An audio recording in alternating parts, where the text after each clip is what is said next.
Hey everyone, and welcome back to the DIY Grunt. In this video, I'm going to be building a dartboard wall protector to protect my drywall from any steel-tipped darts that accidentally miss the dartboard. To start this project, I need to cut the 2x4s that I will be using to build the frame for my wall protector, and then I will need to cut the 1x6s that are going to be the face boards for the wall.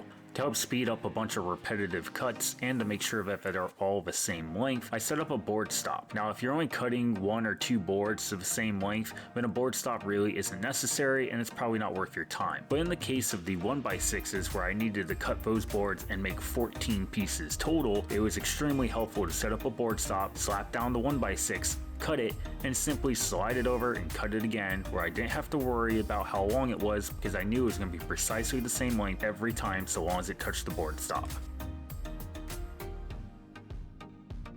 Now that all my boards are cut, I'm ready to start sanding. And I want to make sure I have a really smooth finish on my boards because I will be staining all of them. But since sanding is really boring to watch, let's cut away from this and I'll show you what I have in mind for this project with the help of SketchUp. Okay guys, let me give you a quick orientation as to what you're looking at here on the screen. So up here on the top and the bottom, these white lines represent my ceiling trim and my baseboard. And then this line right here represents a piece of trim that has LED light strips attached to it. If you have watched my gym makeover or my game room makeover, then you know what I'm talking about. And then down here we have the single outlet on this area of the wall that I need to take in consideration. This is my 2x4 frame in the area where I'm going to mount it. And then over here I have all the surface boards, which are my 1x6s. And then last of all, I have a circle representing the dartboard. Alright, so there were a couple of things I took into consideration during the design process. Since the frame cannot be any higher than a piece of trim here, and I didn't want the frame to butt up against it, I brought it down 2 inches. So the height of the frame was really easy to figure out from the start. And then I don't want the frame to be tight into the corner since things are never truly straight, especially with drywall and the way houses are built. I didn't want to risk any issues there where things were not lining up perfectly, so I brought it out from the edge by 2 inches as well. Now the first thing I needed to figure out was how wide I wanted the wall protector to be. I needed it wider than where the outlet falls on the wall, which is around 37.5 inches, and that's because the power cord that powers the LED lights up here goes to this outlet, and I want to have that power cord slip behind the 2x4s here instead of running off in the corner where it kind of looks kind of ugly and it's really visible. So to be able to do that, I at least needed it 37.5 inches wide. And since the dartboard is 18 inches wide, I want it to look balanced on the board. So I settled for 48 inches in width, which of course is half the length of an 8-foot long board, which made it really easy to just buy 8-foot long boards, cut them in half, and call it a day. Next, I needed to figure out how long I wanted the wall protector to be. Now, I knew I wanted the first and last board to be flush with the top and bottom of the frame, and I couldn't have it so long that it interfered with the outlet because I didn't want to do any work with the electrical and have to mount it to the face of the boards here. And I still wanted it to be overall balanced with the overall size of the dartboard. So this was kind of easy to figure out. So I went for the maximum size I could fit without having to rip cut any boards, and what I got was 12 boards stacked on top of each other, gave me an overall length of 66 inches and put me about 4 inches above the outlet here. And so that's what I went for. So overall, to be able to build this, I needed 3 2x4x8s and 7 1x6x8s. 6 of those 1x6s would be used to put the surface boards on that the dartboard would mount to and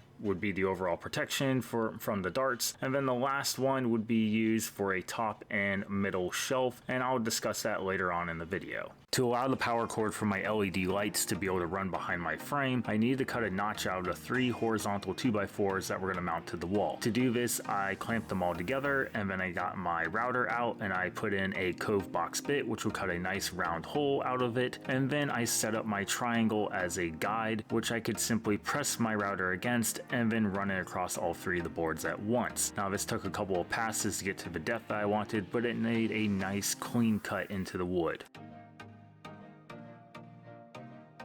To assemble the frame, I'm going to be using pocket hole screws. So I need to drill pocket holes into both ends of all of my vertical 2x4s.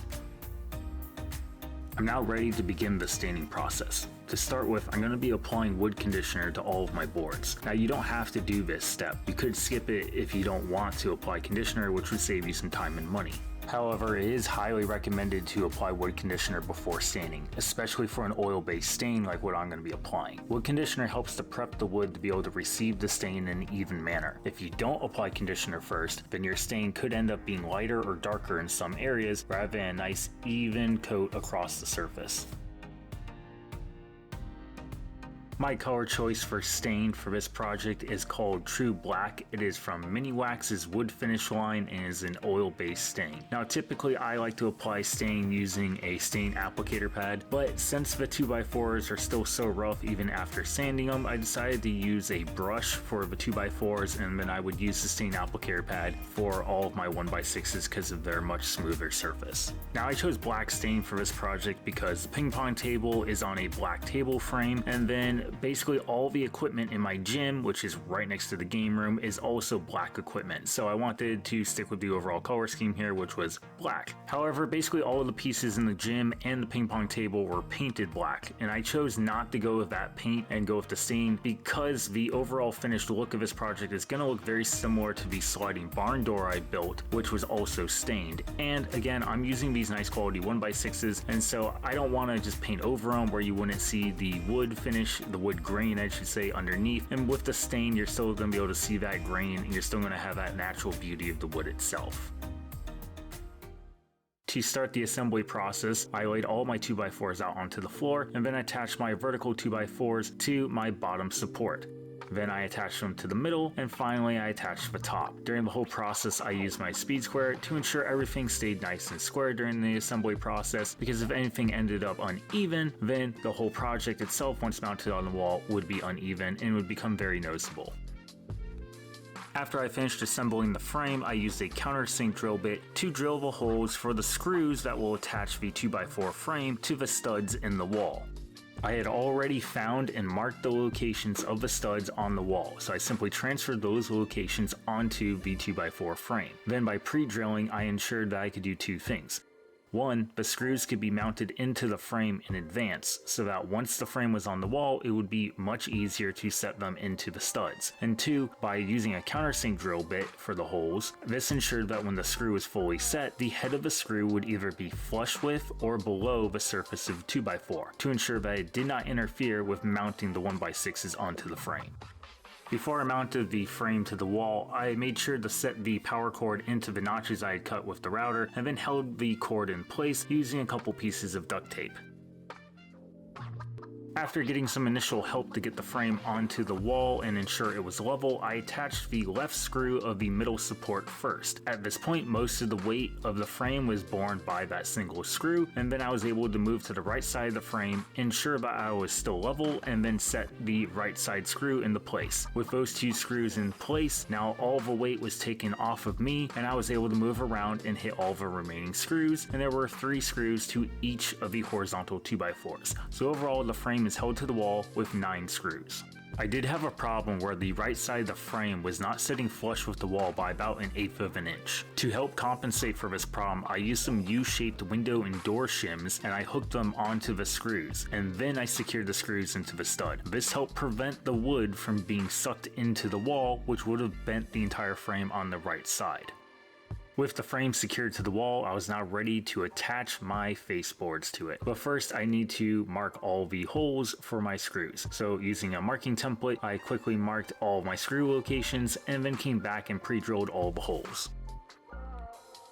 I started by attaching my first board to the top of the frame, making sure it was flush with the top edge of the frame and the sides of the frame as well. It was really important to make sure those were flush and that it was level, because it would affect every board that came after it. Now, it would have been easier to start by attaching the first board to the bottom of the frame. That way, each board after that would simply sit on the previous board, and you would essentially stack the boards as you go up. But the issue is that whichever board starts first, that board has to be perfectly perfectly flush with the edge of your frame. And then your last board, if there's any inconsistencies throughout the whole process, that board may not be flush with the edge of the frame. And so if I start on the bottom, then my top board could possibly have not been flush with the top of the frame. And because I intend to mount a shelf to the top of the frame, I couldn't afford to have that happen, so I had to start up top and work my way down.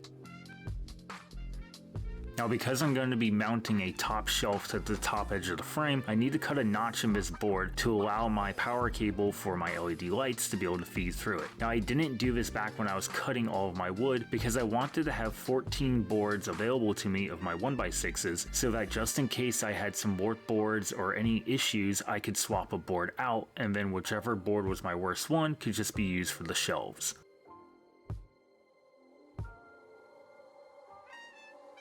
To attach the shelf to the top of the frame, I simply drilled 5 screws into the top edge of a 2x4 framework. And the whole point of this shelf is to simply allow the power cords for the LED lights to sit up here and be out of sight and stay nice and organized. I am now ready to attach my dartboard. Now you can attach your dartboard at whatever height you feel is most comfortable for you, but I'm going to attach mine at the regulation height, which is 5 feet 8 inches to the center of a dartboard. So to start with, I'm going to mark and drill the holes to attach my mounting bracket to my wall protector. For my particular dartboard, mounting it is pretty easy. With my mounting bracket attached at my desired location, I then need to go back to my dartboard and attach the mounting screw and the rubber feet. To attach the rubber feet or bumpers, you simply need a hammer and a nail punch to be able to set that nail through the foot into the designated locations on the board. Last of all, the mounting screw needs to be set into the board to the point that it's almost touching the board. If you were to set the screw all the way down into the board and then back it off about 3 to 4 full rotations, that would probably be about the distance that you need to be able to properly mount the board onto the mounting bracket. Finally, I was ready to install my dartboard onto my mounting bracket. To do this, I simply need to drop the mounting screw into the little slot in the mounting bracket. Once it was set in place, you can check to make sure that it's properly mounted by checking all of your rubber stops. If they are touching in all 3 locations and the board is unable to wobble back and forth, then your board is properly secured in the bracket. My last step is to attach a shelf underneath my dartboard. This shelf is going to be mounted 3 boards up from the bottom, and the purpose of the shelf is to hold my darts when not in use, and so that they're easy and convenient to access when I want to play darts, but also safe from anyone accidentally stabbing their finger in the one because they are steel tips, so they are quite sharp. To accomplish this, I drilled some holes into the shelf itself to be able to drop the darts into, and now to attach it to my boards, I'm going to use these L-shaped brackets and attach 4 of them to the bottom side of the shelf, and then they will attach into the face board 3 boards up from the bottom.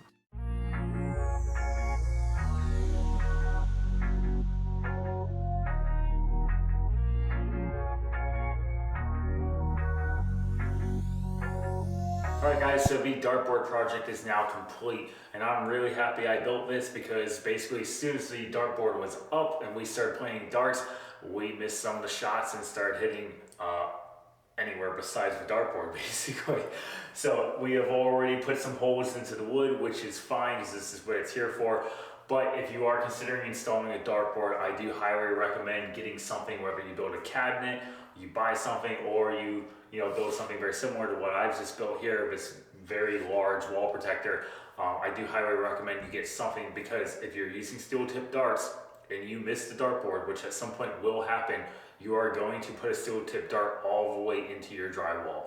So this is the second project I've done here in the game room. So I did the ping pong table first, and now I've completed the dartboard. And all the projects I intend to do in here for the games are all going to be multiplayer interactive games that are hands-on. I don't want anything electronic related. So I've got lots more ideas to do in here. So if you guys are looking forward to those, stick around, click the subscribe button and the bell. Give me a thumbs up if you like this video, and we'll see you next time on the DIY Grind.